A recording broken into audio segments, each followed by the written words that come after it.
కింద నుంచి కష్టపడి స్థాయికి వచ్చింది.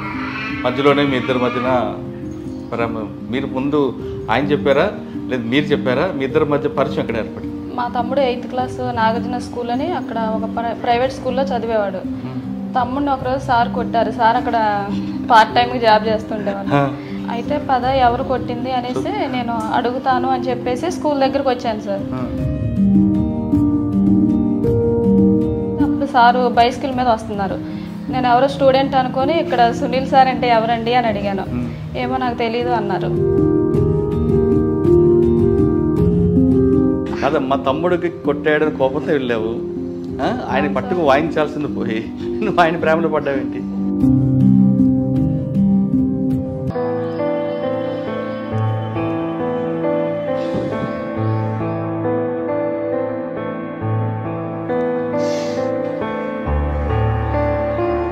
చాలామంది తల్లిదండ్రులు ఏం చేస్తున్నారంటే ఇటువంటి పిల్లల్ని హాస్టల్స్లోనో లేదంటే వదిలిపెట్టి వెళ్ళిపోతుంటారు. అటువంటి వాళ్ళకి మెసేజ్ ఇవ్వడానికి నిన్ను అడిగాను తప్ప నిన్ను ఏడిపించాలని నీ కంట కన్నీరు చూడాలని మాత్రం కాదు. కిడ్నీలో స్టోన్స్ వచ్చినాయి సార్. 9th మంత్లో చెకప్ కోసమని హాస్పిటల్కి వెళ్ళాను. సిజేరియన్ చేయాలి, పెయిన్స్ వచ్చేస్తున్నాయి అని చెప్పేసి బాబుని సిజేరియన్ చేసేసారు. బాబు పుట్టాడు. నాకు ఎనిస్థీషియా కొంచెం లైట్గా వినిపిస్తుంది. బాబు బతకడం కష్టమే అయ్యి అని చెప్పేసి వాళ్ళు అంటున్నారు. బాబుని హాస్పిటల్ ఇవ్వమని చాలామంది ఫోర్స్ చేస్తున్నారు. సార్ ఏమో ఏడుస్తున్నారు, ఏం చెప్పట్లేదు సమాధానం. అందరూ మీరు చాలా ఇబ్బంది పడతారు. ఏమైంది అసలు బాబుకి అని అడిగినప్పుడు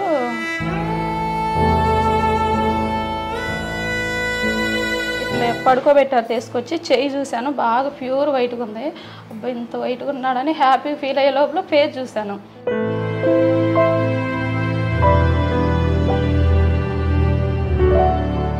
అన్నాక అనాథాశ్రమంలో ఎవరు చేస్తారా బాబుని అని అడిగాను. సిస్టర్స్ అన్నారు. వాళ్ళు ఎవరు ఆ సిస్టర్స్ డబ్బులు తీసుకొని ఒక కళ్ళు లేని పిల్లోడిని వాళ్ళే అలా చేస్తుంటే కన్న తల్లిని నేను చదువుకోలేనా? కానీ అప్పుడప్పుడు అనిపించిందా ఆడిని చూడాలి, ఆడ అమ్మ అని పిల్లాలి అని? కరెంటు పోయినప్పుడు నాకు అప్పుడు ఆ ఫీలింగ్ కలిగిద్ది. 24 hours ఇదే ఫీలింగ్లో ఉంటాడు. అసలు ఏం కనిపించదు, కలర్స్ కనిపించదు. అప్పటి నుంచి దేవుడిని నమ్మటం కూడా మానేశాను. ఎందుకు? నా బిడ్డే నాకు దేవుడు అనేసి. కనిపించిన దేవుడికి పూజలు చేయటం కంటే నా కొడుకే నేను ఎక్కడికి వెళ్ళినా కానీ కాళ్ళకి నమస్కారం చేసుకొని వెళ్తా సార్. కాకపోతే సార్ కాళ్ళకి మాత్రం నమస్కారం చేయాలి సార్. ఇలాంటి ఫాదర్ దొరకటం కూడా చాలా కష్టం పిల్లలకి. ఇప్పుడు నార్మల్గా అమ్మాయి పుట్టిందంటేనే వదిలేస్తున్నారు.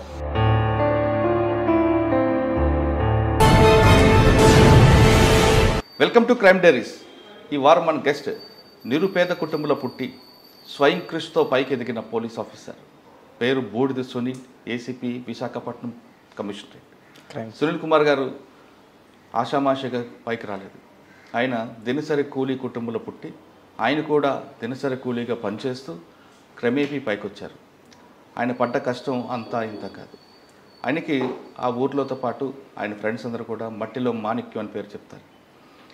అంటే ఎలాంటి జీవన కష్టాలు అంటే మా సినిమా కష్టాల కన్నా మించిపోయిన కష్టాలు కనిపిస్తాయి. కానీ ఆయన పోలీస్ అవ్వాలనుకున్నారు, అయ్యారు. పోలీస్కి ముందు ఆయన కుటుంబ పోషణ కోసం చాలా పనులు చేశారు. కానీ ఎక్కడ నామోషి పడకుండా తనకన్నా చెప్పుకుంటారు. తర్వాత పోలీస్ అయిన తర్వాత ఆయన కడపలో పనిచేశారు. ప్రస్తుతం విశాఖపట్నంలో ఉన్నారు.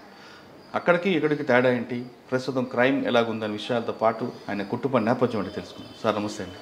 నమస్తే sir. Budida Sunil garu sir, ACP CCS Visakhapatnam. Sir మీ బ్యాక్ సైడ్ చూస్తుంటే చాలామంది పోలీసు ప్రతి ఒక్కరు కూడా గ్రామీణ ప్రాంతాలు పుడతాం. నేను అక్కడి నుంచి వచ్చినోడిని, వ్యవసాయ కుటుంబం నుంచి వస్తుంటారు, కొంతమంది రకరకాల బ్యాక్గ్రౌండ్స్ వస్తారు. కానీ మీది చూస్తుంటే అసలు మనం ఊహించిన విధంగా కనిపిస్తుంటాయి. అంత నిరుపేద కుటుంబంలో పుట్టి క్రమేపీ చదువుకొని ఈ స్థాయికి రావడానికి మీరు పడ్డ కష్టంతో పాటు ఇక్కడికి వచ్చిన తర్వాత జరిగే పరిణామాలు చాలా రకరకాలు కనిపిస్తుంటాయి. బ్యాక్గ్రౌండ్ ఉన్న వాళ్ళకి ఒకలాగా ఉంటుంది, బ్యాక్గ్రౌండ్ లేని వాళ్ళకి ఒకలాగా ఉంటుంది. అటువంటి ఏమైనా ఎదుర్కొన్నారా? ఇప్పుడు ప్రస్తుతం విశాఖపట్నం క్రైమ్స్ దీంట్లో పనిచేస్తున్నప్పుడు ఎలాంటి కేసులు వస్తున్నాయి, క్రైమ్ కల్చర్ ఏ విధంగా మారుతుందో, ప్యాటర్న్ ఎలాగ మారుతుంది, ఈ ప్రశ్న సమాధానం చెప్పే ముందు మీ కుటుంబ నేపథ్యం, పోలీసు యూనిఫామ్ వేసుకోవడానికి మీరు పడ్డ కష్టం. సార్ నా పేరు సునీల్, మా నాన్నగారి పేరు కొండ, అమ్మ పేరు రాహెల్. మాది కృష్ణా డిస్టిక్ జగ్గేపేట మండలం బోదవాడ విలేజ్. చిన్నప్పటి నుంచి కూడా అమ్మ నాన్న కూలి పని చేసేవాళ్ళు. కూలి పని చేసేసి నన్ను చదివించారు. చిన్నప్పటి నుంచి కూడా యాక్టివ్గానే చదివేవాడిని. అమ్మకి నాన్నకి ఇద్దరికి కూడా బాగా ఎక్కువ నమ్మకం, నేను బాగా చదువుతానని చెప్పేసి, నా వల్ల వాళ్ళ లైఫ్లు మారుతాయని చెప్పేసి ఎప్పుడు కూడా కాన్ఫిడెంట్గా ఉండేవాళ్ళు. నేను గురుకుల పాఠశాలలో చదివాను, మచిలీపట్నం రుద్రవరం గురుకుల పాఠశాలలో చదివాను. గురుకుల పాఠశాల చదివినప్పుడు గురుకులలో మంచి ఫౌండేషన్ ఉంటుంది సార్. అంటే పిల్లలకి స్వయంగా ఎదిగేటటువంటి ఎన్విరాన్మెంట్ అనేది అక్కడ గురుకుల పాఠశాలలో ఉంటుంది.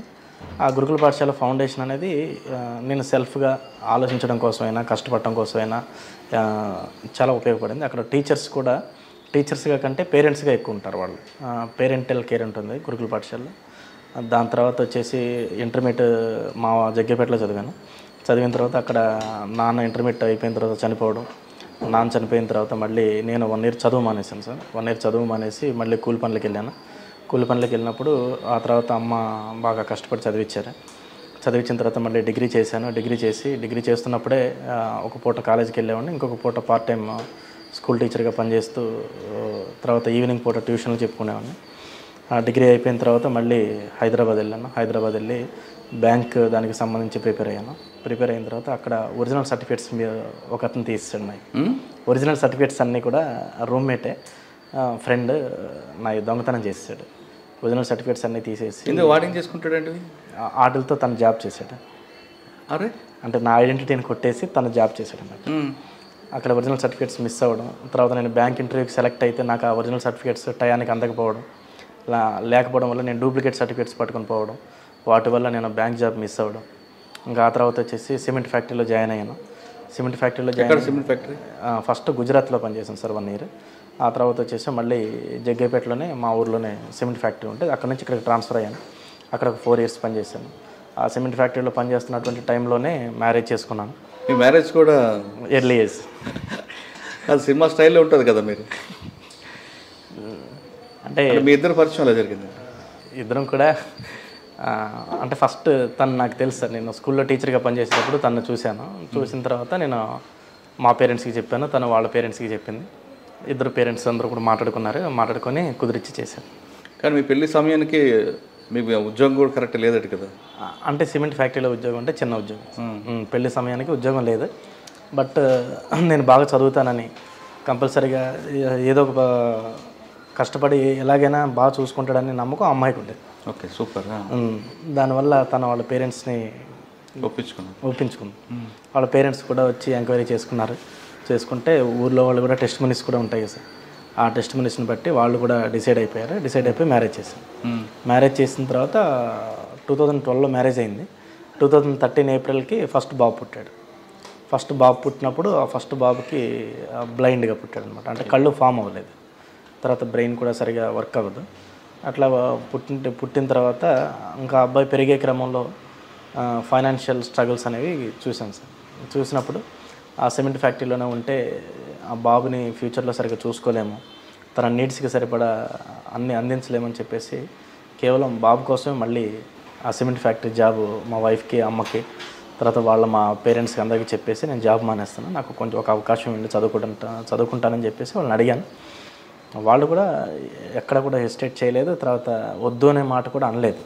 అనకుండా వాళ్ళు కూడా నువ్వు చదువుకో బాబు అని చెప్పేసి అని మా వైఫ్ వాళ్ళ పేరెంట్స్ ఎవరైతే ఉన్నారో వాళ్ళు, అంటే అత్త మామ, మా మామయ్య బి వెంకటేశ్వర్లు అని చెప్పేసి ఆర్టీసీ డ్రైవర్గా పనిచేస్తాడు, అత్త వెంకటరామమ్మ. అక్కడ మా ఊరికి 15 kilometers దూరం ఉంటుంది వాళ్ళూరు. వాళ్ళిద్దరూ చెప్పారనమాట. వాళ్ళ నాన్న నాతో ఒక మాట అన్నాడు, నాకు బాగా గుర్తు.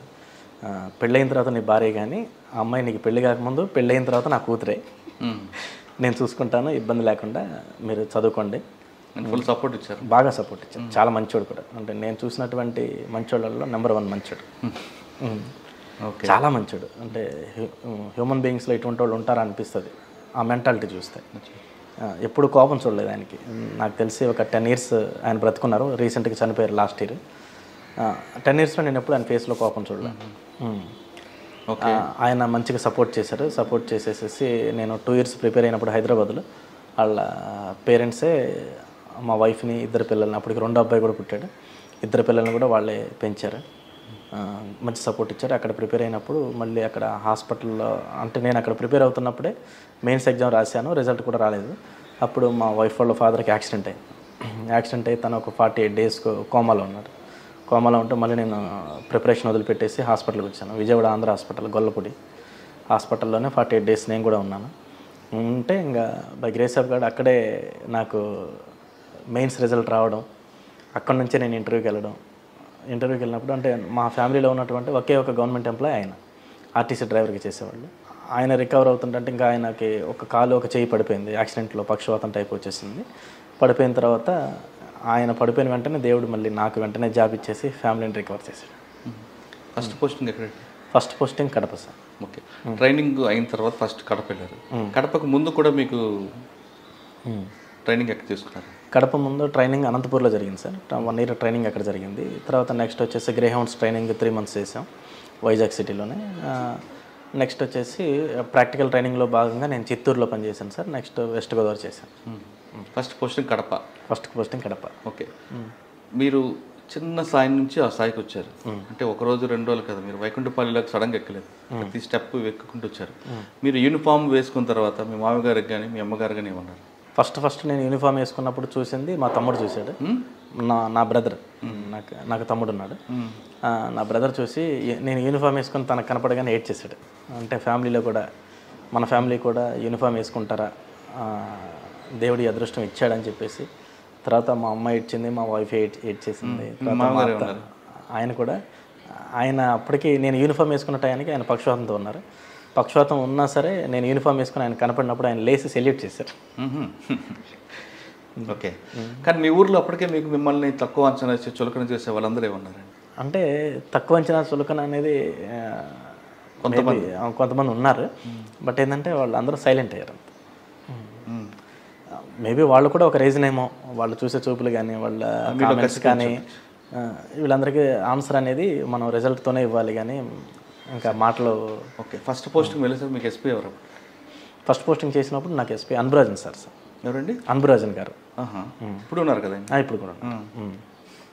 అక్కడ మీకు మెయిన్ మీ కడప అనగానే అందరికీ రకరకాల ఊహాగాలు నడుస్తుంటాయి. కానీ కడపలోనే లాంగ్ టర్మ్ చేసే ఆఫీసర్ కూడా ఉన్నారు, అన్నభుజరాజ్ సార్ లాంటి వాళ్ళు కొంతమంది. అంటే ప్రజలు బయట అనుకున్నంతగా వాళ్ళు ఫ్యాక్షన్స్లు కాదు, బయట ఉన్న ప్రచారం వాళ్ళు జరుగుతుంటాయి. మీరు అక్కడ వెళ్ళగానే మీకు మెయిన్ ఛాలెంజ్ ఏమొచ్చింది, మీ అచీవ్మెంట్ ఏముంది? నేను కడపకి వెళ్ళాను సార్. కడపకి వెళ్ళినప్పుడు ఫస్ట్ అన్బురాజన్ సార్ని కలిశాను. సార్ని కలిసినప్పుడు సార్ నిజంగా అంటే ఒక స్టూడెంట్ లాగా, ఒక బ్రదర్ లాగా ట్రీట్ చేసేసేసి ఎలా పోలీసింగ్ ఎలా ఉంటుంది, ఎలా చేయాలి ఏంటి అనేది చెప్పి ప్రతి చిన్న విషయంలోనూ గైడ్ చేసేవాళ్ళు సార్. ఎప్పుడు ఏంటంటే సార్ గైడెన్స్ ఎలా ఉంటుందంటే మనకు సుపీరియర్తో మాట్లాడుతున్నాం అనే ఫీలింగ్ ఉండదు. మన ఓన్ బ్రదర్తో మాట్లాడుతున్నట్టు, లేదంటే కనుక మన ఫ్యామిలీ మెంబర్తో మాట్లాడుతున్నట్టు అంత చాలా ఫ్రీగా గైడ్ చేసేవాళ్ళు. సార్ గైడెన్స్ వల్ల కడప అనేది ఫస్ట్ కడప పోస్టింగ్ అనేది న్యూస్ పేపర్లో చూసుకున్నప్పుడు కడప అనేది అంటే సినిమాల్లో చూసిన కడపలా అట్లా ఉండేది. మాకు కడప అనేది ఎప్పుడు నేను వెళ్ళలేదు. నా పోస్టింగ్కి ముందు నేను ఎప్పుడు కడప విజిట్ చేయాలి. అమ్మ కడప పడిందా అని చెప్పేసి భయపడ్డాను. భయపడిన తర్వాత కడప వెళ్ళిన తర్వాత అక్కడ చూస్తే సార్ నిజంగా మంచి మనుషులు, చాలా బాగా ప్రేమిస్తారు. వాళ్ళ గౌరవం కానీ, మర్యాదలు కానీ, వాళ్ళ ప్రేమలు కానీ అల్టిమేట్ సార్. అంటే నాకు తెలిసి నేను ఏ ఏరియాలో చూడలేదు. ఇప్పుడు స్టేట్ అంతా కూడా దాదాపుగా అన్ని ఏరియాల్లో ఏదో రకంగా తిరిగాను, ఫ్రెండ్స్ కోసమో, పోస్టింగ్ల వల్ల ఫ్రెండ్స్ ఇట్లా తిరిగాను. కానీ కడపలో ఉన్నంత ప్రేమ అనేది నేను ఎక్కడ చూడలేదు సార్. మీకు బాగా నచ్చిన కేసు చెప్పండి, అక్కడ మీ ద్వారా డిటెక్ట్ అయిన కేసు. అంటే నేను కడపలో ఉన్నప్పుడు మధ్యప్రదేశ్ దొంగలు కడపకు వచ్చారు సార్. మధ్యప్రదేశ్ నుంచి దొంగలు పడ్డారు. వచ్చేసి వాళ్ళు ఏంటంటే ఈ సిమెంట్ ఫ్యాక్టరీలు, తర్వాత ఎక్కడైతే ఆర్టీపీపీ అని చెప్పేసి రాయలసీమ థర్మల్ పవర్ ప్లాంట్, ఇటువంటి క్వార్టర్స్ ఎక్కడైతే ఉంటాయో ఎంప్లాయీస్ ఉండేటటువంటి క్వార్టర్స్ని టార్గెట్ చేసుకొని వాళ్ళు దొంగతనాలు చేసేవాళ్ళు సార్. దొంగతనాలు చేస్తే వరుసగా 3 ఫ్యాక్టరీల్లో, ఒకటి ఆర్టీపీపీలో, తర్వాత జువారీలో, ఇంకొకటి వచ్చేసి వేరే ఫ్యాక్టరీలో 3 చోట్ల కూడా అదే దొంగలు వచ్చేసి దాదాపుగా ఒక 70-80 లక్షల పైన దొంగతనం చేసుకొని వెళ్ళిపోయారు. దాన్ని మేము టీమ్గా ఫామ్ అయ్యి మొత్తం ఒక 1 month ట్రై చేసి, ఆ 1 month ఒక టీంలు ఫామ్ చేసి మధ్యప్రదేశ్ నుంచి దొంగలు పట్టుకొని వచ్చేసి రికవర్ చేసాం సార్.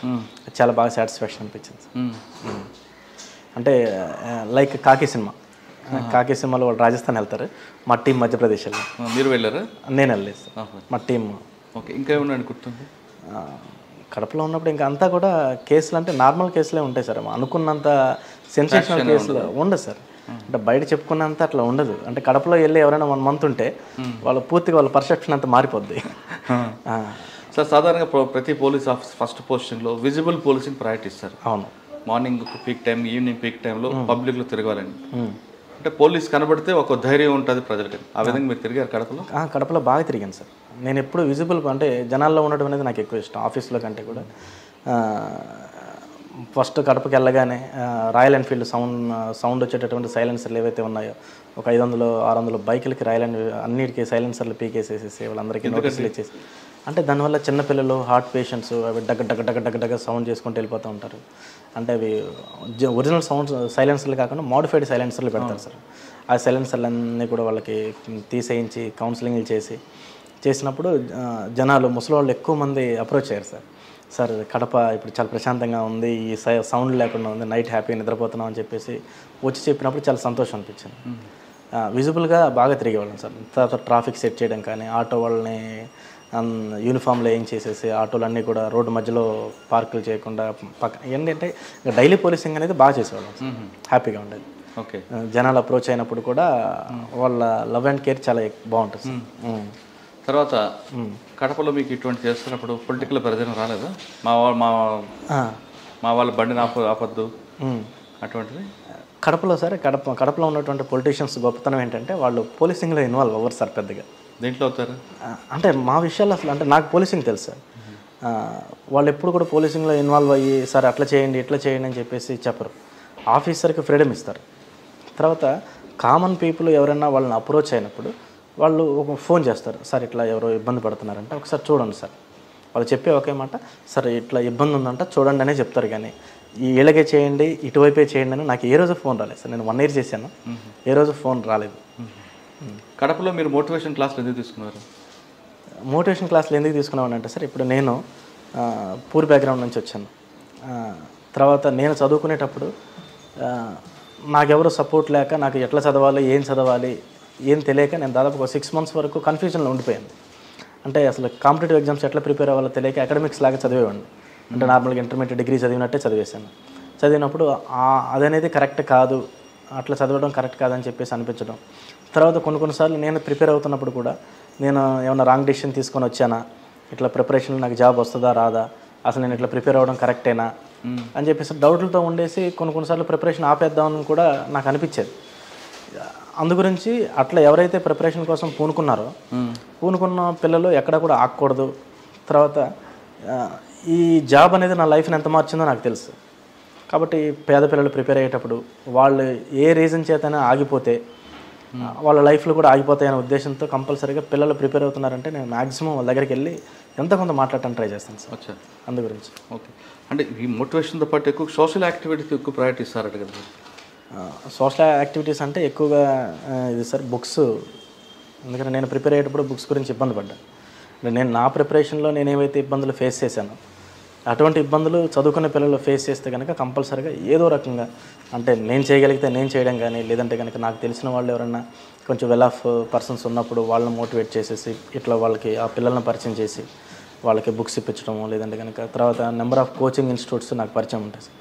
ఎందుకంటే పిల్లలకి మోటివేషన్ క్లాస్కి వెళ్తూ ఉంటాను. ఇన్స్టిట్యూట్స్ పరిచయం ఉన్నప్పుడు అక్కడికి వెళ్ళినప్పుడు వాళ్ళతో నేను రిక్వెస్ట్ చేసుకొని పేద పిల్లలు ఎవరైతే ఫీజులు కట్టలేని వాళ్ళు ఉంటారో వాళ్ళని కోచింగ్లకు పంపించడం. వాళ్ళు కూడా అంటే నేను పంపించడం గొప్పతనం కాదు కానీ సార్, వాళ్ళు రిసీవ్ చేసుకుంటారు. రిసీవ్ చేసుకొని కంపల్సరీగా సునీల్ సార్ చెప్పారంటే కంపల్సరీగా వీళ్ళు పేదోళ్ళు ఉంటారు, జెన్యూన్ ఉంటారని ఒక నమ్మకం వాళ్ళకు ఉండి చాలామందికి పిల్లలకి అట్లా ఫ్రీగా కోచింగ్లు ఇచ్చారు సార్. ఓకే సార్, కడప తర్వాత అక్కడ నుంచి మళ్ళీ మదర్కి క్యాన్సర్ రావడం వల్ల అక్కడ నుంచి నేను ట్రాన్స్ఫర్ చేయించుకొని ఇక్కడ అనకాపల్లి వచ్చాను సార్. అనకాపల్లి 1.5 year చేశాను. 1 year 5 months దాదాపుగా చేశాను సార్. ఇంకా అక్కడ నుంచి మళ్ళీ వైజాగ్ వచ్చాను. ఓకే, కడపలో వచ్చిన తర్వాత మీకు బాగానే ఉంది మోటివేషన్ అంతా. అనకాపల్లి మీ కెరీర్లో ఒక పెద్ద పడే అవకాశం ఉంటుంది. ఎందుకంటే ఆ ఇష్యూ ఏం జరిగింది అసలు? అది ఒక అన్ఫార్చునేట్ అండ్ అన్ఎక్స్పెక్టెడ్ ఇన్సిడెంట్స్, ఇంకంతే. కానీ వెహికల్ తీసుకోవడం అన్నది, దాంట్లో మీరు రావడం అన్నది కరెక్ట్ అంటారా? లేదు మీకు తెలియకుండా ఇన్స్పెక్టర్ ఇచ్చిన వెహికల్ని మీకు తెలియకుండా కూడా జరగచ్చు కదా. ఇదంతా కూడా ఇంకా అన్ఫార్చునేట్ సార్. ఇది దీని గురించి నేను మాట్లాడదలుచుకోలేదు. ఓకే, కానీ అనకాపల్లిలో రియల్ ఎస్టేట్ వివాదాలు దాంట్లో ఎక్కువగా తలదూర్చారనేది ఒక వార్త ఉంది సార్. ఇప్పుడు ఏంటంటే సార్, మీరే పర్సనల్గా తీసుకొచ్చి వాళ్ళని మాట్లాడేవారని, కొంతమంది రౌడీలు మీరే లాఠీతో కాళ్ళు ఎరగొట్టేవారని. కాళ్ళు ఇరగొట్టడం ఇట్లా ఏం జరగదు సార్. నార్మల్గా ఏంటంటే ఎవరైనా ఇట్లా ఒక ఒరిజినల్ అంటే జెన్యున్ పిటిషనర్ ఎవరైనా ఉన్నప్పుడు, జెన్యున్ పిటిషనర్ మా యొక్క భూములు ఆక్రమించుకున్నారనో లేదంటే ఇంకేదన్నా చేశారని చెప్పేసి ఇట్లా మాకు కంప్లైంట్ వచ్చినప్పుడు దాని యొక్క జెన్యునిటీని వెరిఫై చేసేవాళ్ళం సార్. అంటే పోలీసు పట్టించుకోకపోతే ఇంకా దాదాపుగా చాలా గ్యాప్ వచ్చేస్తుంది సార్ జనాలకి జస్టిస్ జరగడం కోసం. జెన్యునిటీని వెరిఫై చేసేసేసి అక్కడ ఉన్నటువంటి రెవెన్యూ అఫీషియల్స్తో మాట్లాడి, సార్ వీళ్ళు ఇట్లా పిటిషన్కి వచ్చారు, వీళ్ళ పరిస్థితి ఏంది, అసలు ఏంటి డాక్యుమెంట్స్ ఎవరి పేరు మీద ఉన్నాయి ఏంటి అని చెప్పేసి వాళ్ళతో వెరిఫై చేయించుకొని వెరిఫై చేసినప్పుడు వాళ్ళు ఇచ్చిన డేటాను బట్టి కంపల్సరీగా వాళ్ళు కేసు రిజిస్టర్ చేసేవాళ్ళు సార్. కేసు రిజిస్టర్ చేసేసేసి ఎవరైతే ఇట్లా ఆక్యుపై చేసినా లేదంటే ఎవరైతే ఒరిజినల్ ఓనర్స్ని ఇబ్బంది పెట్టినా కంపల్సరీగా పిలిచి మీరు ఇట్లా చేయడం వల్ల దానివల్ల ఏమవుతాయంటే సార్ ఫర్దర్గా లాండ్ ఆర్డర్ ఇన్సిడెంట్స్ రావడం, ఒకరినొకరు కొట్టుకోవడాలు, దాంట్లో ప్రమాదవశాత్తు చచ్చిపోవడాలు కూడా జరుగుతాయి. దాని గురించి ఏంటంటే ముందుగానే మేము పిలిచి కౌన్సిలింగ్ చేసేసి ఇట్లా ల్యాండ్ గ్రాబింగ్ ఇటువంటి చేస్తే కనుక కంపల్సరీగా పోలీస్ డిపార్ట్మెంట్ తరఫున లీగల్ యాక్షన్ చాలా స్ట్రిక్ట్గా తీసుకుంటామని చెప్పేవాళ్ళం సార్. కౌన్సిలింగ్ అంటే కర్రతోనే నోటుతోనే? నోటుతోనే సార్. నోటితోనే చెప్పేవాళ్ళం, స్ట్రిక్ట్గా చెప్పేవాళ్ళం. కంపల్సరీగా దానికి సివిల్ మ్యాటర్లో మీకు ఒక ఎస్ఓపి ఉంది ల్యాండ్ డిస్ప్యూట్లో. ఆ ఎస్ఓపి కాకుండా వాళ్ళని కొట్టేవారు? ఎస్ఓపి కాకుండా కొట్టడాలు అనేది ఏం జరగవు సార్. అంటే ఏంటంటే సివిల్ మ్యాటర్లు పట్టించుకోలేదు అంటే పోలీస్ ఎప్పుడైనా సరే ఇట్లా పేదోళ్ళు ల్యాండ్స్ ఎవరైనా ఆక్యుపై చేస్తున్నారని చెప్పేసి వాటిని పట్టించుకొని, మేము పట్టించుకోవడం అంటే ఇప్పుడు మాకు రెవెన్యూ డిపార్ట్మెంటల్ పరంగా మాకు ఎటువంటి రైట్స్ ఉండవు సార్. పట్టించుకోవడం అంటే ఏంటంటే సపోజ్ మీ ల్యాండే ఎవరన్నా కబ్జా చేశారు, మీరు ఇమీడియట్గా రెవెన్యూ వాళ్ళ దగ్గరికి వెళ్లకుండా పోలీస్ దగ్గరికే వస్తారు సార్. పోలీస్ దగ్గరికి వచ్చినప్పుడు ఇది మా మ్యాటర్ కాదు, సివిల్ మ్యాటర్ అని చెప్పేసి మీ సబ్జెక్ట్ ఏం వినకుండా ఇది జస్ట్ సివిల్ మ్యాటర్ అని చెప్పేసి మేము వదిలేస్తే అక్కడ ఎవరైతే మీ ల్యాండ్ కబ్జా చేస్తారో వాళ్ళకి హ్యాపీ సార్. అది వాడికి హ్యాపీ. ప్లస్ నేనేం చేస్తానంటే కోర్టు వెళ్ళని టైం వద్దని ఎవడొక రౌడీ జరగలుగుతా, అది తర్వాత ఏం చేస్తారనేది అది మీకు ఉంటుంది. కానీ మేము ఏం చేస్తామంటే దాన్ని ఆ పిటిషన్ వచ్చినప్పుడు పిటిషనర్ ఎవరైతే మీ రెస్పాండెంట్ ఉంటారో వాళ్ళని కూడా పిలిపించి మాట్లాడినప్పుడు కంపల్సరీగా అక్కడ పిటిషనర్ చెప్తారు సార్. పిటిషనర్ చెప్పి ఇట్లా మా డాక్యుమెంట్స్ ఉన్నాయని చూపిస్తారు. డాక్యుమెంట్స్ ఉన్నాయని చూపించినప్పుడు డాక్యుమెంట్స్ వెరిఫికేషన్ కోసం ఎంఆర్ఓకో లేదంటే ఆర్డీఓ వరకు మేము మాట్లాడటం జరుగుతుంది సార్. మాట్లాడటం జరిగినప్పుడు వాళ్ళు ఇచ్చేటటువంటి దాని మీద జెన్యూనిటీని బట్టి వీళ్ళు కంప్లైంట్ ఇస్తే మేము ఎఫ్ఐఆర్ చేస్తాం సార్. ఎఫ్ఐఆర్ చేసి ఎఫ్ఐఆర్ ఎప్పుడైతే పడిందో అప్పుడు ఏంటంటే ఇంతకుముందు హాయిగా కబ్జాలు చేసుకునే వాళ్ళు కానీ ఇంకెవరన్నా ఉన్నవాళ్ళు ఈ పోలీసు వాళ్ళ వల్ల మా యొక్క యాక్టివిటీస్ అన్నీ కూడా ఆగిపోతున్నాయని చెప్పేసి వీళ్ళు సివిల్ మ్యాటర్లో ఇన్వాల్వ్ అవుతున్నారని ఒక బ్రాండ్ వేస్తారు. అంతేగాని సివిల్ మ్యాటర్లు అంటే ప్యూర్ సివిల్ ఇష్యూస్ చేయం సార్ ఎప్పుడు కూడా. ఎవరైనా ఒక ల్యాండ్లోకి ఇంకొక ల్యాండ్లోకి ట్రెస్ పాస్ అయినప్పుడు మాత్రం ఎఫ్ఐఆర్లు వేసే చేస్తాం ఏం చేసినా సార్.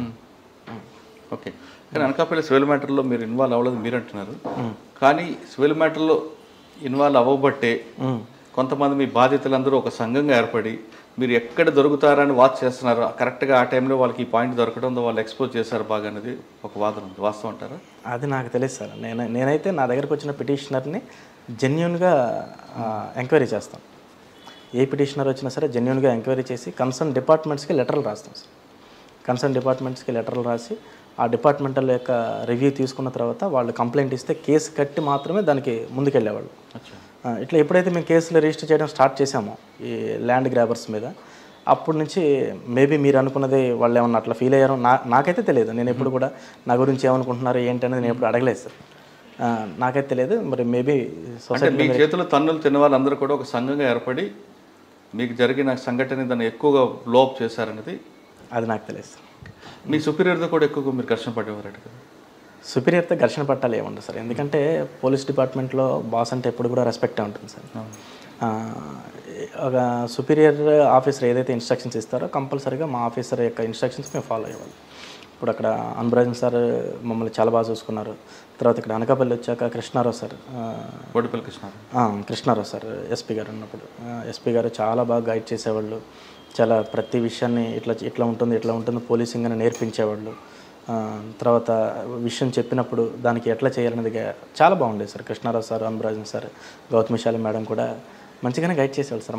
అంటే మాకు ఘర్షణలు అయితే ఏం లేవు సార్. అంటే సీనియర్ ఆఫీసర్ ఎప్పుడు చెప్పింది మీరు ఒబే చేస్తారు? అంతే కదా సార్. అది పోలీస్ డిపార్ట్మెంట్లో మస్ట్ అండ్ షుడ్గా senior officer and equal to guard అన్నట్టు అంతే. కానీ అనకాపల్లిలో మీరు లక్షల రూపాయలు సంపాదించారు అన్నది ఒక ఆరోపణ ఉంది. లక్షల రూపాయలు సంపాదించారని ఆరోపణే సార్ అది, అంతే. ఇంకా లక్షల రూపాయలు సంపాదించుకుని అంటే మీరు అన్నట్టు ఇందాక ఎవరైతే ఈ ఒక గ్రూప్లో నా మీద ఫామ్ అవ్వవు సార్. ఆ గ్రూప్లో అంతా నాతో ఫ్రెండ్లీగా ఉంటారు. అది కరెక్ట్ కాదు సార్. అనకాపల్లిలో మీకు బాగా మెమరబుల్ కేసు చెప్పండి. అనకాపల్లిలో మెమరబుల్ కేసులు చాలా ఉంటాయి సార్. ఎందుకంటే అనకాపల్లిలో గాంజాయికి ఇది ట్రాన్సిట్ రూట్ కదా సార్. గాంజాయి ముద్దాయిల్ని ఎక్కువ పట్టుకునేవాళ్ళం. తర్వాత అనకాపల్లిలో మంచి మెమరబుల్ ఇన్సిడెంట్స్ ఏంటంటే వరల్డ్ లార్జెస్ట్ గాంజా డిస్ట్రక్షన్ అనేది 2 times చేసాం సార్. ఒకసారి 2 lakhs కేజీస్ ఆఫ్ గాంజా, తర్వాత రెండోది 1.96 lakhs of kgs of ganja. అప్పుడు డీజీ గారు వచ్చారు. డీజీ గారు కూడా వచ్చారు సార్. ఆ రెండు కూడా నా హయాంలోనే, నేనున్నప్పుడు అనకాపల్లిలో నా సబ్ డివిజన్లో జరిగాయి సార్. ఇక్కడ అనకాపల్లి నుంచి నర్సీపట్నం దిగుతారా? ఎక్కడ దిగుతారు? మీ పాయింట్ ఎక్కడ, ఎంట్రీ ఎగ్జిట్ పాయింట్ ఎక్కడ ఉంది మీ లిమిట్స్లో? మా లిమిట్స్ ఇప్పుడు నర్సీపట్నం దాటిన తర్వాత రోలుగుంట, రావికమ్మతం ఇవి కూడా అనకాపల్లి లిమిట్స్లో జాయిన్ చేశారు సార్. వాళ్ళు నర్సీపట్నం నుంచి ఒకవైపు దిగుతారు. తర్వాత మాడుగుల రూట్లో, మాడుగుల రూట్లో పాడేరు నుంచి కిందకి వచ్చే రూట్ ఉంటుంది కదా, అక్కడ అప్పుడు కృష్ణారావు సార్ ఉన్నప్పుడు చెక్ పోస్టులు పెట్టేసి డైలీ కేసులు పట్టుకునే వాళ్ళం, పెద్ద పెద్ద మొత్తాల్లో పట్టుకుని గాంజా మీద చేసిన వర్క్ అనేది చాలా ఎక్కువ సాటిస్ఫాక్షన్ ఇచ్చింది సార్. కానీ అనకాపల్లి రోడ్ యాక్సిడెంట్స్ ఎక్కువ ఉంటాయి కదా. అనకాపల్లి రోడ్ యాక్సిడెంట్స్ నేనున్నప్పుడు రోడ్ యాక్సిడెంట్స్ అయ్యాయి సార్. ఎందుకంటే అప్పుడు నేనున్నప్పుడు హైవే కన్స్ట్రక్షన్ జరుగుతుంది సార్. కన్స్ట్రక్షన్ జరగటం వల్ల కొంచెం యాక్సిడెంట్స్ జరిగేవి. ఇప్పుడు హైవే కూడా ఏంటంటే అక్కడ కొన్ని చోట్ల సర్వీస్ రోడ్డు ఫెసిలిటీ లేకపోవడం అనేది రోడ్ యాక్సిడెంట్కి, తర్వాత హైవేకి ఆనుకొని ఎక్కువ ఉంటాయి సార్, విలేజెస్ ఎక్కువ ఉంటాయి. దానివల్ల అంటే వాళ్ళు అవగాహన కల్పించారా?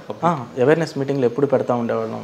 తర్వాత ఎప్పుడు ఈవినింగ్ విజిబుల్ పోలీసింగ్లో కూడా విలేజెస్కి వెళ్ళి, తర్వాత మహిళా పోలీసులు అందరికి కూడా చెప్పేసి వాళ్ళని కూడా అవేర్నెస్ ఇవ్వమని చెప్పేసి అక్కడ వాళ్ళ విలేజెస్లో అందరికి పెద్ద మనుషులు వచ్చిన ప్రతిసారి కూడా మస్ట్ అండ్ షుడ్గా చెప్పేవాళ్ళం. ఎవరన్నా కేసుల గురించి వచ్చినప్పుడు యాక్సిడెంట్ అయినటువంటి ఈ ఇన్సిడెంట్ సీసీ కెమెరా ఫుటేజెస్ కూడా చూపించేవాళ్ళు.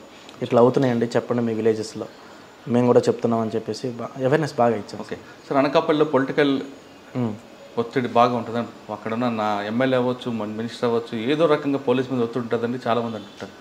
ఆ కల్చర్ ఉందా, మారిందంటారు? సార్ ఎప్పుడు కూడా పొలిటికల్ ఒత్తిడి అనేది, ఇందాక కడప గురించి కూడా మీరు అడిగారు. ఏంటంటే పొలిటీషియన్స్, పోలీసు, జనాలు ఇదంతా కూడా ఒక circle sir. People, police, politicians.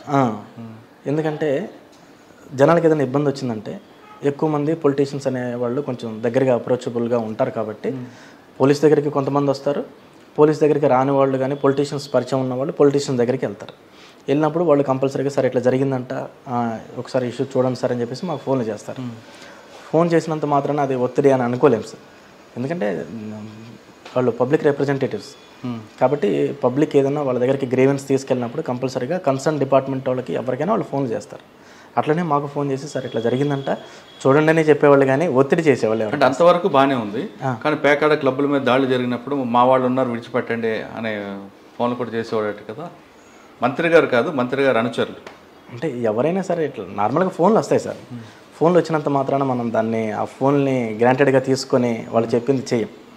Police ఏంటంటే ఎవరైనా అడుగుతారు. ఇప్పుడు సపోజ్ బైక్ మీద వెళ్తుంటే హెల్మెట్ పెట్టుకోకుండా పోతున్నప్పుడు ఎవరైనా మనం పట్టుకుంటే ఆ పర్సన్ కూడా రిక్వెస్ట్ చేస్తాడు. అంటే మరి పబ్లిక్ నుంచి ఒత్తిడి ఉందని చెప్పేసి అనుకోవాలా? కాదు కదా సార్. అనకాపల్లి ఇంకొక క్రైమ్ ఉంటుందంటే బల్లాట అంటారు. దాని మీద మీ ఫోకస్ ఏం చేస్తారు? బల్లాట సార్ మ్యాక్సిమం మేము ఉన్నప్పుడు బల్లాటలో అంటే గౌతమిశాలి మేడం గారు అయినా సరే, కృష్ణారావు గారు అయినా సరే, అనకాపల్లిలో ఏవైతే సాంస్కృతిక కార్యక్రమాలు జరుగుతూ ఉంటాయో ఈ సాంస్కృతిక కార్యక్రమాలు జరిగినప్పుడు పాతకాలంలో బల్లాటలు జరిగాయి సార్. కానీ ఇప్పుడు మేము వచ్చిన తర్వాత ఇన్సిడెంట్స్ లేవు సార్. అవి కానీ అది ఎక్కడో జరుగుతుంది. ఎందుకంటే అది పూర్తిగా ఆర్గనైజ్డ్ క్రైమ్. అది అక్కడ ఉండేవాడు ఎవడో ప్లేయర్ ఉంటాడు, కానీ మిగతా అంతా పెద్ద బాంబే లెవెల్ నడుస్తుంటుంది. అసలు మీరు మూలాలకు ఎప్పుడైనా టచ్ చేశారా? టచ్ చేసాం సార్. ఎందుకంటే మేము 2 టీంలు పెట్టాము సార్. ఒక టీం వచ్చేసి అక్కడ గ్యాదర్ అయ్యేటటువంటి జనాలను చూడటానికి, ఇంకొక టీం వచ్చేసి ఆ విలేజ్ అప్రోచ్ రోడ్స్ కానీ విలేజ్లో ఉన్నటువంటి కార్నర్ ప్లేస్లు ఏవైతే ఉంటాయో వాటన్నిటిని కూడా మొత్తం అంతా కూడా ఏరియా డామినేషన్ పార్టీ మొత్తం అంతా కూడా తిరుగుతూ ఉంటాయి. అక్కడ తిరుగుతూ ఉండి ఎక్కడ ఎవరు ఏం జరిగినా సరే ఇమీడియట్గా పట్టుకోవడం, చిన్న వేస్తే వాటిని వెంటనే తీసుకురావడం, కేసులు కట్టడం, ఇవన్నీ కూడా జరిగాయి సార్. ఒక కేసు ఏమైనా చెప్పగలరు అందులో బల్లాట్లో? అంటే చాలా కేసులు పెట్టాను సార్. పెట్టినప్పుడు ఇంకా గుర్తులేదు. అదే అంటే పెద్ద మొత్తంలో జరిగినవి ఉండవు సార్. అచ్చా. ఇది చిన్న చిన్నవి ఇక చిన్న చాట్ లాగా వేసేసుకొని అక్కడ ఆడితే వెంటనే మా వాళ్ళు పట్టుకోవడం, మప్తిలోనే తిప్పుతాం సార్ మా వాళ్ళందరినీ కూడా.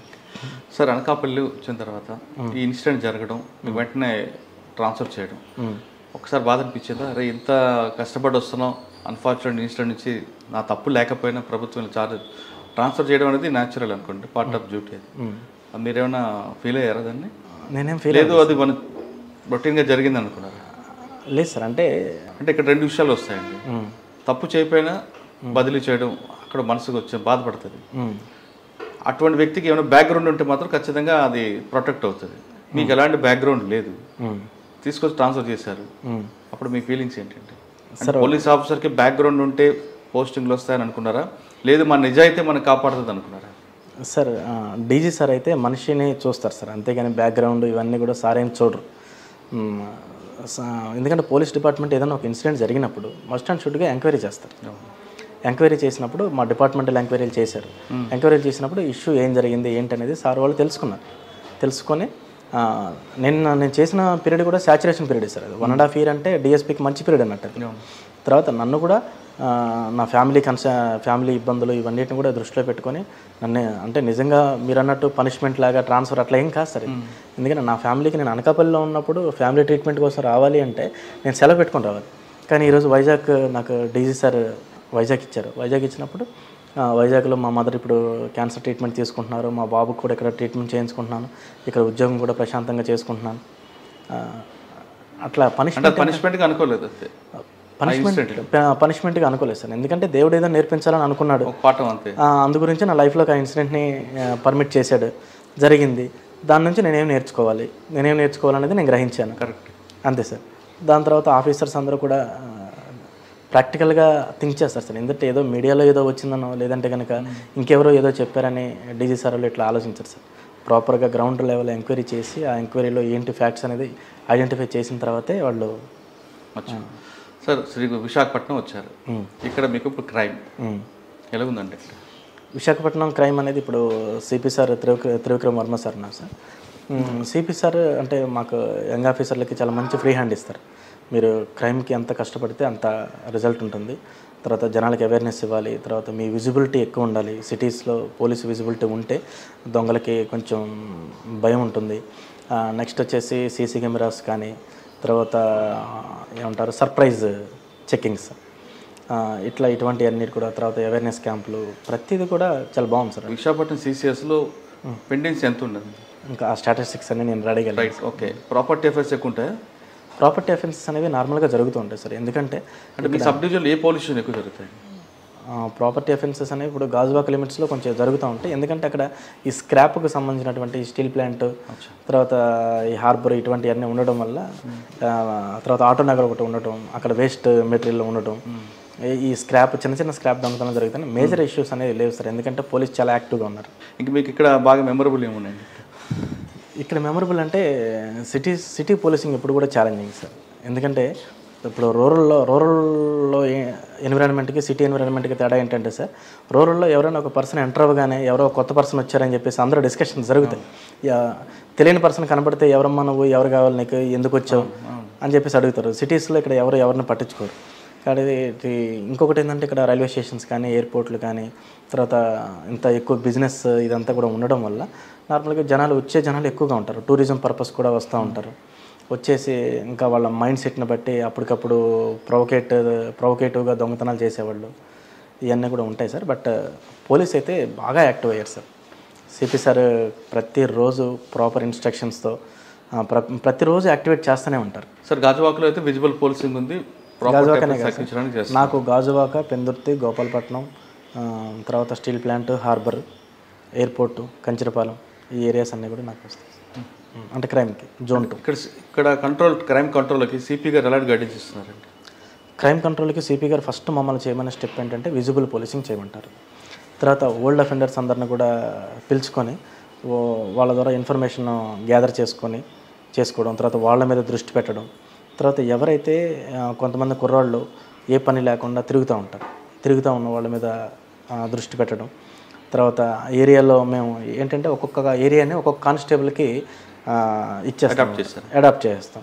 అడాప్ట్ చేసినప్పుడు ఆ అడాప్ట్ చేసినటువంటి కానిస్టేబుల్ చేసుకున్న కానిస్టేబుల్ ఎవరైతే ఉంటారో ఆ ఏరియాకి వెళ్ళి ఆ ఏరియాలో ఎవరెవరు ఎట్లా తిరుగుతున్నారు ఏంటి వాళ్ళ మీద దృష్టి పెట్టడం, ఆ ఏరియాలో ఎవరైనా అఫెండర్స్ ఉంటే కనుక కంపల్సరీగా మేము నైట్స్ వెళ్ళి చెక్ చేయడం.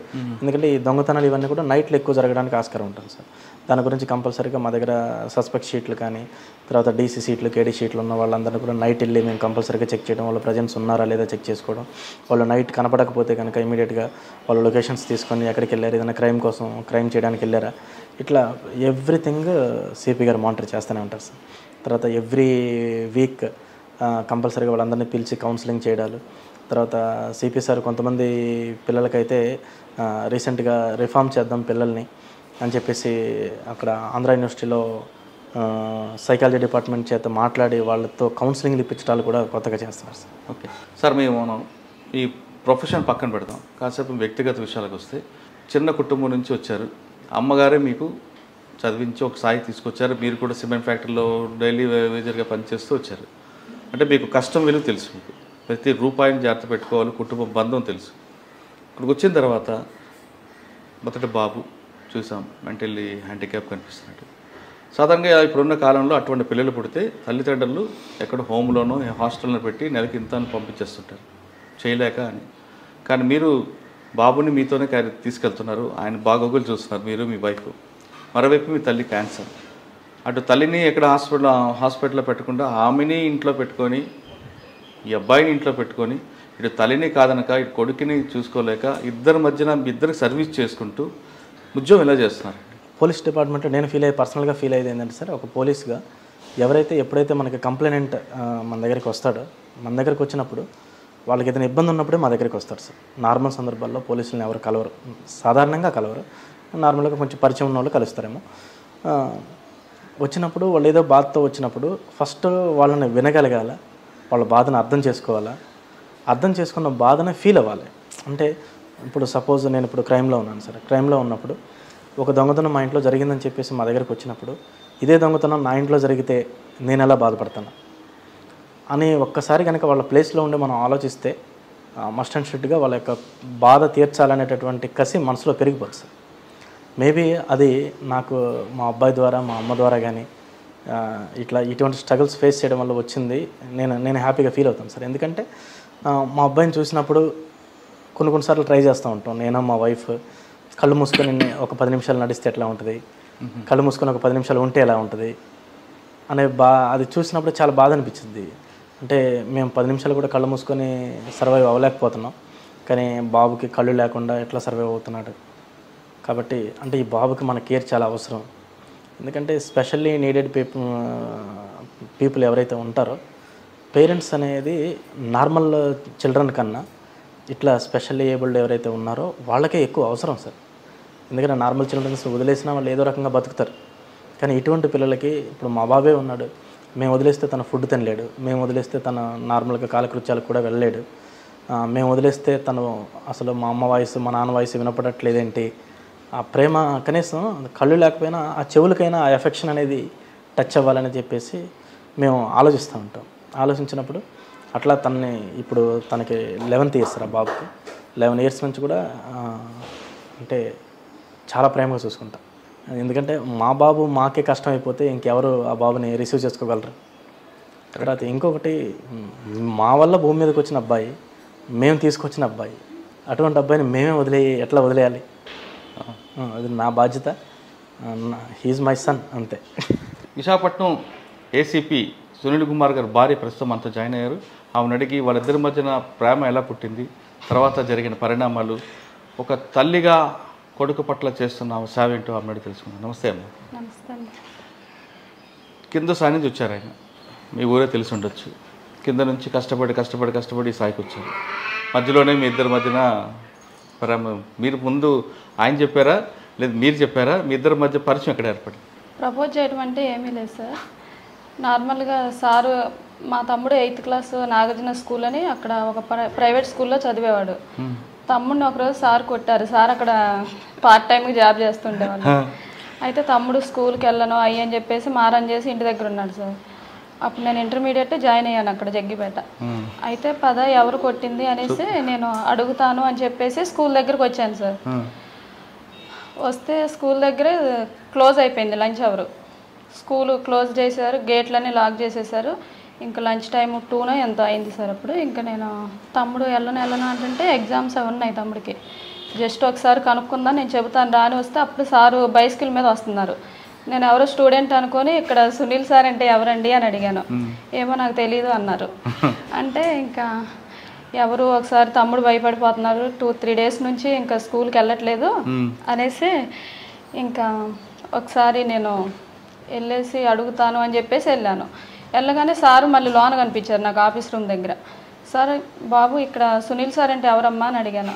అంటే ఇంకా సారు పైన ఉన్నారు క్లాస్ రూమ్లో అని చెప్పారు. అవునా అని చెప్పేసి క్లాస్ రూమ్లోకి వెళ్ళాను డైరెక్ట్గా. సార్ అప్పుడు వాళ్ళకి టీచ్ చేస్తూ ఉన్నారు, సబ్జెక్ట్ ఏదో ఎక్స్ప్లెయిన్ చేస్తుంటే నేను అక్కడికి వెళ్ళేసి పిల్లలు, నాకు తెలిసిన పిల్లలు చాలామంది ఉన్నారు అక్కడ.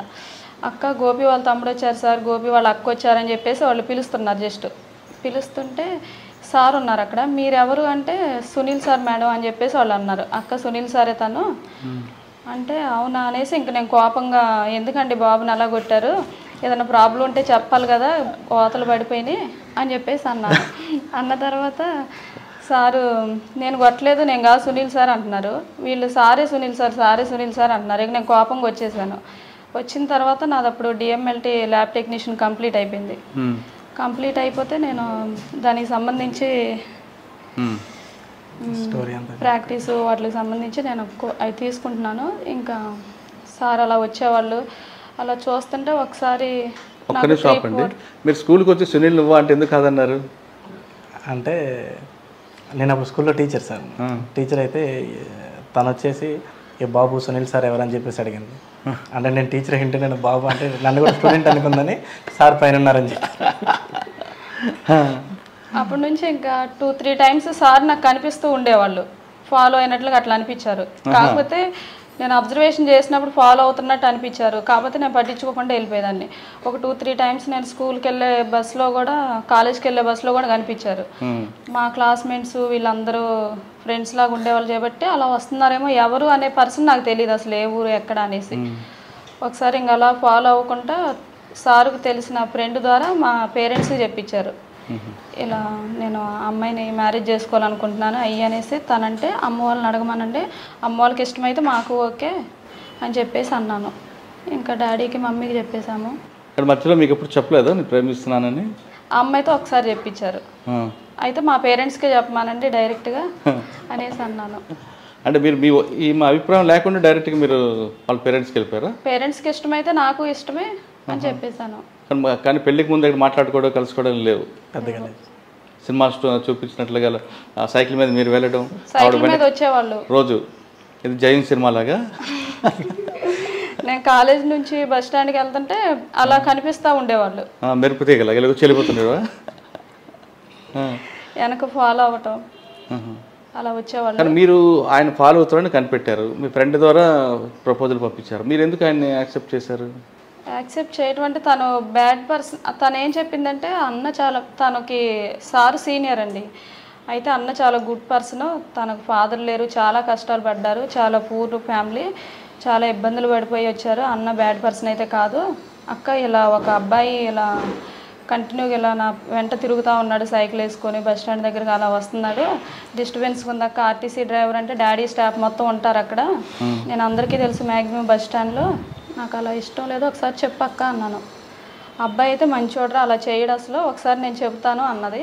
తను చెప్పిన తర్వాత సార్ ఇంకెప్పుడు అటు వచ్చినట్టు అడుగు అనిపించలేదు. తర్వాత డైరెక్ట్ మ్యాచ్ ఫిక్సింగ్కి వచ్చేసారు. అదే మా తమ్ముడికి కొట్టాడని కోపంతో వెళ్ళావు, ఆయన పట్టుకు వాయించాల్సింది పోయి నువ్వు ఆయన ప్రేమలో పడ్డావేంటి? సరే, మీ ఇద్దరికి కుటుంబాలు రెండు కలిపి పెళ్లి చేసుకున్నారు. పెళ్లి చేసుకున్న తర్వాత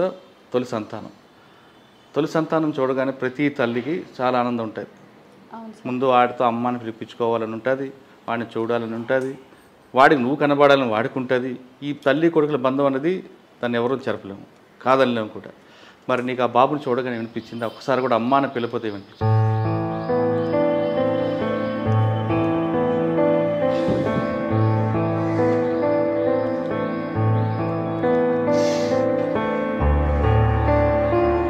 అమ్మా నేను ఏడిపించాలని గుర్తు చేయాలని కాదు, మిగతా వాళ్ళు చాలామంది తల్లులు ఏం చేస్తున్నారంటే అటువంటి పిల్లల్ని హాస్టల్స్లోనో లేదా ఎవరికో దత్తత చెల్లిపోతున్న కాలంలో నువ్వు ఇంకా ఆ బాబుని చక్కగా చూసుకుంటున్నావు అంటే నీ తల్లి ప్రేమ నీ పేగు బంధం అనేది దాని విలువ కట్టలేదన్నమాట. అటువంటి వాళ్ళకి మెసేజ్ ఇవ్వడానికే నిన్ను అడిగాను తప్ప నిన్ను ఏడిపించాలని నీ కంట కన్నీరు చూడాలని మాత్రం కాదు. చాలామంది తల్లిదండ్రులు ఏం చేస్తున్నారంటే ఇటువంటి పిల్లల్ని హాస్టల్స్లోనో లేదంటే వదిలిపెట్టి వెళ్ళిపోతుంటారు, అంత దుర్మార్గంగా ఉంటారు. కానీ నీకు ఆ పేగుబంధం విలువ తెలుసు కాబట్టి పేదరికం అడ్డు ఉన్నా నీ పేగుబంధం ముందు ఆ పేదరికం ఓడిపోయింది. అవునా కాదు? మీకు అప్పుడు కష్టాలు ఉండినా నీకు నా కొడుకు పోషించగలన నమ్మకం తండ్రికి ఉంది కాబట్టి అటువంటి కష్టాల్లో కూడా అటువంటి అబ్బాయిని మీరు సాగుతూ వచ్చారు. అవునా? బాబుకి నేను కిడ్నీలో స్టోన్స్ వచ్చినాయి సార్. 9th మంత్లో చెకప్ కోసమని హాస్పిటల్కి వెళ్ళాను. వెళ్తే అన్ఎక్స్పెక్టెడ్గా సిజేరియన్ చేయాలి, పెయిన్స్ వచ్చేస్తున్నాయి అని చెప్పేసి బాబుని సిజేరియన్ చేసేసారు. బాబు పుట్టాడు. నాకు ఎనిస్థీషియా కొంచెం లైట్ వినిపిస్తుంది. బాబు బతకడం కష్టమే అయ్యి అని చెప్పేసి వాళ్ళు అంటున్నారు. బాబు సౌండ్ అయితే విన్నాను నేను. ఫస్ట్ ఏడుపు వినపడగానే ఓకే అనుకున్నాను. కాకపోతే నా మనసులో ఎప్పుడు బాబు కొంచెం వైట్గా నాలాగే ఉండాలని కోరుకునేదాన్ని, ఇంకేం కోరుకోలేదు. కానీ అంటే ఆయనలో ఉండకూడదన్నా వైట్గా ఉండాలి అనుకునేదాన్ని. ఇంకా బాబు పుట్టాడు. బాబు అని అయితే నేనేమి ఎక్స్పెక్టేషన్స్ పెట్టుకోలేదు సార్. అయితే వైట్గా ఉండాలని మాత్రం అనుకునేదాన్ని. ఇంకా బాబు పుట్టాడు, బతుకుతాడా లేడా, ఏంటి ఎలా ఉన్నాడు, మీరు అసలు స్కాన్లు తీసారని చెప్పేసి ఎనిస్థీషియా డాక్టర్ గారు మేడంని అడుగుతున్నారు, నాకు సిజేరియన్ చేసిన మేడంని. అయితే నేను చేశాను, స్కాన్లు కూడా 4-5 తీసాను, నాకైతే ఏ ప్రాబ్లం కనిపించలేదు అంటే అసలు ఫేస్ తీసినట్టు ఏ స్కానింగ్లోనూ లేదు, అసలు ఎక్కడ తీసామని చెప్పేసి వాళ్ళ మధ్య చిన్న ఆర్గ్యూ జరుగుతుంది.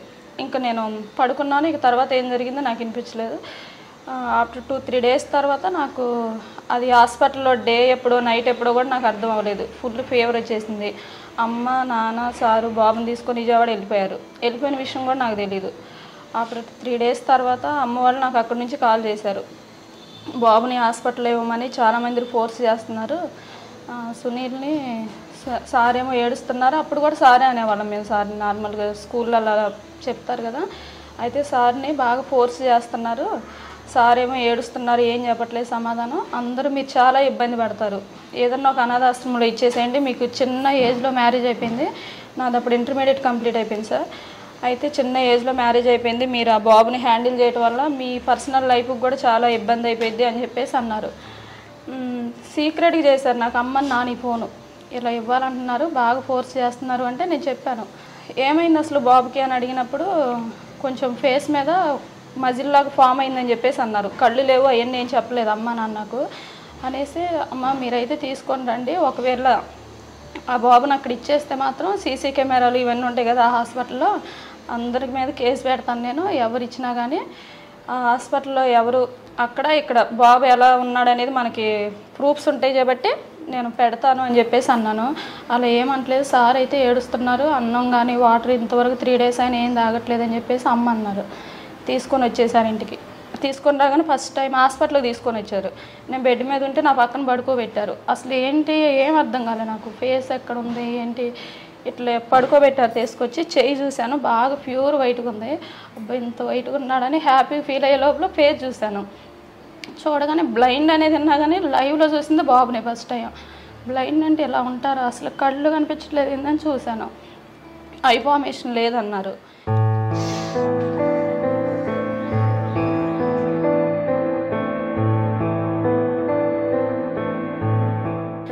ఇంకా చాలామంది ఒక వేలల్లో వచ్చారు జనాలు చూడటానికి, ఇట్లా ఆంజనేయ స్వామి రూపంలో ఉన్నాడు అనేసి బాగా చూడటానికి ఎక్కువ మంది వచ్చేసి, వద్దమ్మా మీరు చాదలేరు, ఇచ్చేసేయండి అన్నారు. ఇంకా సార్ని రూమ్లో పిలిచి అడిగాను, మీకు బాబు కావాలా వద్దా అని అడిగాను. వీళ్ళ ఫ్రెండ్స్ చాలామంది ఫోర్స్ చేస్తున్నారు, వద్దురా నీకు నువ్వు అసలు హ్యాండిల్ చేయలేవు ఆ పిల్లోడిని, అనాథాశ్రమాలు ఉన్నది ఎందుకు అలాంటి పిల్లలకే కోసం, అలాంటి పిల్లల కోసమే కదా, చాలామంది రిచ్ పీపుల్సే ఇస్తున్నారు, వాడి పొజిషన్లో ఉండి ఎలా హ్యాండిల్ చేయగలుగుతారు బాబుని, నువ్వు కూడా హ్యాండిల్ చేయలేవు, మీకు చాలా ఇబ్బంది అయిపోయింది అని చెప్పేసి అన్నారు. సరే ఏ ఇబ్బంది అయినా నేను హ్యాండిల్ చేస్తాను, సునీల్ వద్దు అని ఒక మాట చెప్తే చాలు, బాబుని తీసుకొని మా ఇంటికి వెళ్ళిపోతాను అంతే, ఇంకా నేను ఎవరు చెప్పినా కానీ నాకు అవసరం లేదు అని చెప్పేసి సార్ని పిలిచి అడిగాను. అడిగితే సారు ఏడ్చారు, నీకు కావాలా వద్దా అని చెప్పేసి అడిగితే నీకు అని అడిగారు. నాకైతే కావాలి, మీకు వద్దంటే మీరు చెప్పండి, అందరు నన్ను ప్రెజర్ పెడుతున్నారు బాగా, వద్దు వద్దు అనేసి. ప్రతి ఒక్కళ్ళు హాస్పిటల్లో వచ్చి అదే వాళ్ళు ఏంటంటే నా మంచి కోసం వాళ్ళు ఆలోచిస్తున్నారు. నేను అన్నాక అనాథాశ్రమంలో ఎవరు చేస్తారు ఆ బాబుని అని అడిగాను. సిస్టర్స్ అన్నారు. వాళ్ళు ఎవరు ఆ సిస్టర్స్ డబ్బులు తీసుకొని ఒక కళ్ళు లేని పిల్లోడిని వాళ్ళే అలా చేస్తుంటే కన్న తల్లిని నేను చదువుకోలేనా అని చెప్పేసి నేను అన్నాను సార్. అన్న తర్వాత ఇంకా ఒక 1 వీక్ 10 డేస్ 2 మంత్స్ దాకా బాగా ప్రెజర్ చేశారు. ఇంకా నేను మాట్లాడటం మానేశాను జనాలతో. ఇంకా ఏదేమైనా కానీ నా బాబుని నా వైపుని నేను చూసుకుంటా అని చెప్పేసి సార్ ఇంకా ఈ టాపిక్ ఎవరు తేవద్దని చెప్పి డిశ్చార్జ్ రోజు సార్ గట్టిగా చెప్పేశారు రిలేటివ్స్ అందరికీ. చెప్పేసి ఇంకా బాబుని తీసుకొని వెళ్ళిపోయాం. వెళ్ళిపోగానే ఊర్లో ఇంటికి అందరూ వచ్చేస్తున్నారు ఇంకా బాబుని చూడటానికి. ఇలా కళ్ళు లేవు అసలు, అబ్బాయి ఈ అమ్మాయిని ఉంచుకుంటాడా వదిలేస్తాడా అన్నట్టుగా ఒక విధంగా చూడటం అంత డిఫరెంట్గా. ఇక వాళ్ళు అసలే పేదవాళ్ళు, వాళ్ళకి తినడానికి కూడా కొంచెం కష్టంగా ఉంది. ఇందులోని ఈ మ్యారేజ్ చేసుకొని ఈ సంబంధం ఇవ్వటం కూడా చాలామందికి ఇష్టం లేదు. ఆర్టీసీ డ్రైవర్ అయ్యి ఉండి ఇంత ఇలాంటి సంబంధం ఎందుకు ఇస్తున్నారు అన్నట్టుగా జనాలు కొంచెం థింకింగ్ అలా.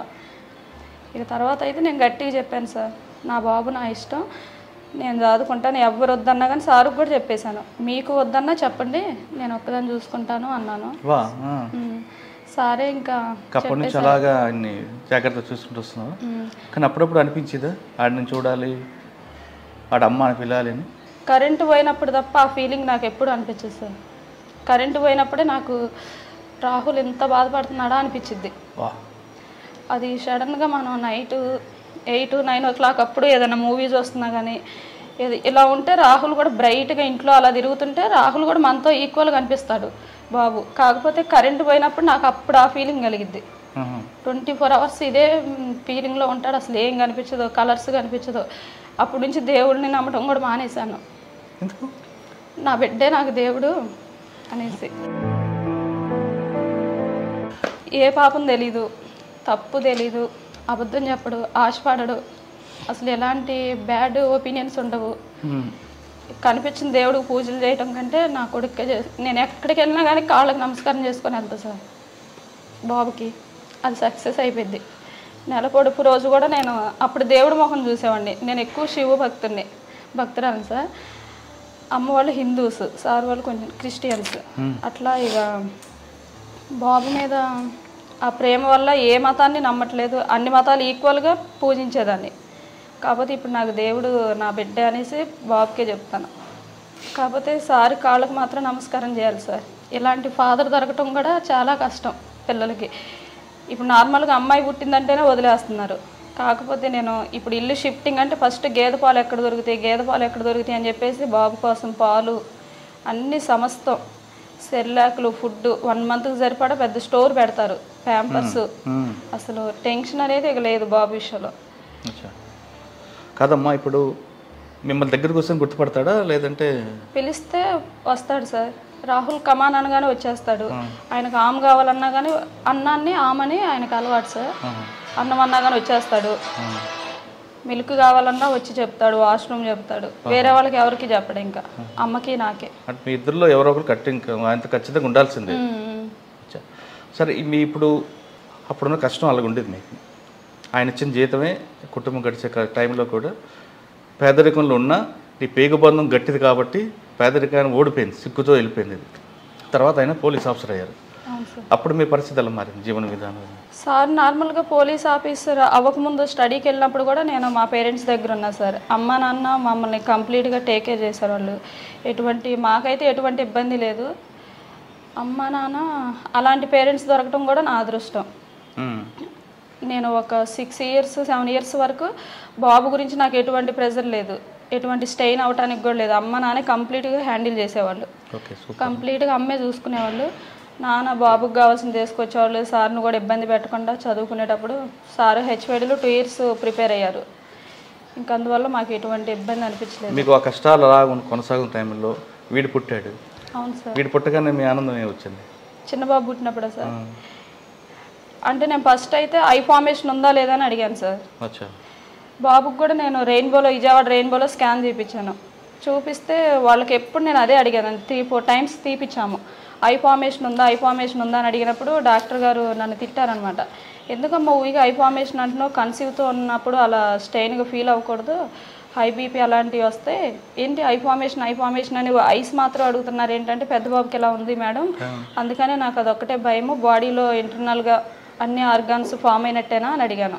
అంతా బాగుంది, ప్రాబ్లం ఏం లేదు, ఐ ఫార్మేషన్ అయితే ఉంది, పెద్ద బాబుకి ఐస్ లేవన్నారు కాబట్టి చిన్న బాబు పుట్టిన తర్వాత అది చూపు అనేది ఉండదు, పుట్టిన తర్వాతే చెబుతాము, ఇప్పటివరకు అయితే ఆ టెక్నాలజీ డెవలప్ లేదు, మేము చెప్పలేము అన్నారు. ఇంకా అప్పటి నుంచి నాకు అదొక టెన్షన్ ఉండేది లోన. ఇంకా బాబు పుట్టిన తర్వాత ఐస్ ఫామ్ అయిందా లేదా అని చెప్పేసి అడిగాను, ఉంది అన్నారు. ఇంకా చూసినప్పుడు బాబు అయితే కొంచెం లైట్ బ్లూ కలర్లో అనిపించారు. ఆయన క్రిష్ అని పెట్టాము ఇంక పేరు. మరి వాడు మీ కలర్ కాకుండా వేరే కలర్ వచ్చాడు కదా, కోపం రాలేదా? ఇంకా కలర్ మీద లేదు సార్. వాడు నేను చూసి ఫస్ట్ టైం అమ్మ అని పిలిచినప్పుడు ఏమవుతుంది ఫీలింగ్స్? చిన్న బాబా సార్, పెద్ద బాబు ఫస్ట్ పిలిచిన పదం అదే సార్, అమ్మాయి. అమ్మనే పిలుస్తాడు, ఇప్పటికే పిలుస్తానే ఉంటాడు, అమ్మ అమ్మమ్మ, అప్పుడప్పుడు నాన్న అంటాడు. ఓహో, అంటే వీటితో ఇప్పుడు వాడితో ఉన్న ఎఫెక్షన్, కానీ ఆ ఫీలింగ్ అయితే నాకు లేదు సార్. ఇద్దరు విషయంలో తేడా అనేది అసలు లేదు. ఇద్దరిని 2 కళ్ళుగా చూసుకుంటున్నాం. సరే అమ్మా, పోలీస్ ఆఫీసర్ అయ్యారు, కష్టాలన్నీ దేవుడు పక్కన పెట్టి ఆయన మంచి ఉద్యోగం ఇచ్చాడు. అనకాపల్లి, కడప లాంటి చేసి అనకాపల్లి వచ్చారు. అనకాపల్లిలో చిన్న డిస్టర్బెన్స్ వచ్చినప్పుడు మళ్ళీ మీరు వెనక్కి వెళ్ళినట్టు అనిపించిందా? లేదు, ఈ కష్టాలు మనకి ఇచ్చాడు, మళ్ళీ దీన్ని మనం ముందుకు వెళ్దాం అని ధైర్యం తెచ్చుకున్నారు? దాని గురించి అయితే నేను ఇది కావాలని చేశారేమో అని నా ఇన్నర్ ఫీలింగ్ సార్. నేనైతే అక్కడ చూశానుగా, సారు చాలా సిన్సియర్గా చేశారు డ్యూటీ. ఇప్పుడు సిసిఎస్లో పనిచేస్తున్నారు. సిసిఎస్లో విజిబుల్ పోలీసింగ్కు ప్రయారిటీ ఇస్తున్నారు, ప్రాపర్టీ కేసులో పెడుతున్నారు. ఫైనల్గా చెప్పండి, విశాఖపట్నం మీ ఉన్న ఏరియాలో దొంగతనాలు జరగకుండా అంటే ఎవరి తరం ఆపడం ఎవరి తరం కాదు, ప్రజల వైపు నుంచి మీకు ఎలాంటి సహకారం కావాలి? ప్రజల వైపు నుంచి సహకారం ఒకటే సార్. ఎందుకంటే మేము ఎక్కువ దొంగతనాలు జరిగినప్పుడు అబ్జర్వ్ చేసేది ఒకటే సార్, ఇంటికి తాళం వేస్తారు, తాళం ఎక్కడో షూలోనో చెప్పుల్లోనో చెప్పుల స్టాండ్లోనో పెట్టేసి వెళ్ళిపోతారు. ముందు పిల్లొచ్చుకొని పెట్టేవారు కదా, ఇప్పుడు మానేసారా? సార్. తర్వాత బీరువా తాళం వేస్తారు, బీరువా తాళం కూడా బీరువా పక్కనే ఉన్నటువంటి హ్యాంగర్కి తగిలిస్తారు. ఈజీగా ఉండండి దొంగకి. కొన్నిసార్లు అయితే బీరువాకే పెట్టేస్తారు. ఇట్లా పెట్టేయడం వల్ల వాళ్ళకు కూడా చాలా ఈజీ అయిపోతుంది. ఎందుకంటే దొంగలకి తెలుస్తూ ఉంటుంది ఎక్కడ నార్మల్గా జనాలు టెండెన్సీ, తాళాలు పెట్టే టెండెన్సీ ఒకటి తెలుస్తూ ఉంటుంది. తర్వాత రెండోది, ఎవరన్నా ఇప్పుడు అదే ఏరియాలకి సంబంధించిన దొంగలు కానీ, లేదంటే పలానా వ్యక్తి ఇంట్లో దొంగతనం చేయాలని టార్గెటెడ్ దొంగలు ఉంటారు సార్. ఈ టార్గెటెడ్ దొంగలకి మనోళ్ళు ఏం చేస్తారంటే వాట్సాప్లోనూ ఫేస్బుక్లో ఎప్పటికో తిరుపతి వెళ్తారు, తిరుపతి వెళ్ళి అక్కడి నుంచి స్టేటస్ పెడతారు గుండు కొట్టించుకొని. ఇప్పుడు తెలిసిన దొంగ చూస్తాడు స్టేటస్, లేరా తిరుపతిలో ఉన్నారా, అయితే ఇంటికి వెళ్ళొచ్చు అంటే ఇట్లా జనాలు ఇన్ఫర్మేషన్స్ ఇస్తూ ఉంటారు సార్. అదొకటి కొంచెం అవి తగ్గించుకుంటే బాగుంటుంది. తర్వాత సేఫ్టీ అంటే కొంచెం ఎక్కువ ల్యాక్స్ ఆఫ్ అమౌంట్ ఉన్నప్పుడు లాకర్స్ యూజ్ చేసుకుంటే బాగుంటుంది. తర్వాత మేము చెప్తున్నాం సార్, ఎప్పుడైనా సరే ఊరు వెళ్ళినప్పుడు లాక్డ్ హౌస్ మానిటరింగ్ సిస్టమ్ అని చెప్పేసి పోలీస్ డిపార్ట్మెంట్ మేమే ఇంట్లో సీసీ కెమెరా పెట్టేస్తాం. మీరు ఎప్పుడైనా ఒక వారం ఊరు వెళ్తున్నారు, మాకు చెప్తే కన్సర్న్ ఎస్హెచ్ఓకి చెప్తే అక్కడ ఒక సీసీ కెమెరా మీ ఇంట్లో పెట్టేస్తాం. మీ ఇంట్లో పెట్టేసి ఆ సీసీ కెమెరాను మా కంట్రోల్ రూమ్లో చూస్తూ ఉంటాం. చూసినప్పుడు మీ ఇంట్లోకి మీరు కాకుండా ఎవరు వచ్చినా మాకు ఆ సీసీ కెమెరాలో కనపడుతూ ఉంటాం. దొంగ వచ్చాడంటే కనుక ఇమీడియట్గా అక్కడ ఉన్నటువంటి ఎవరైతే బ్లూ కోల్స్ రక్షక తిరుగుతూ ఉంటాయో వాళ్ళని మేము అలర్ట్ చేస్తాం, వాళ్ళు ఇమీడియట్గా వెళ్ళిపోతారు. జనాలు అది కూడా చేయట్లేదు సార్.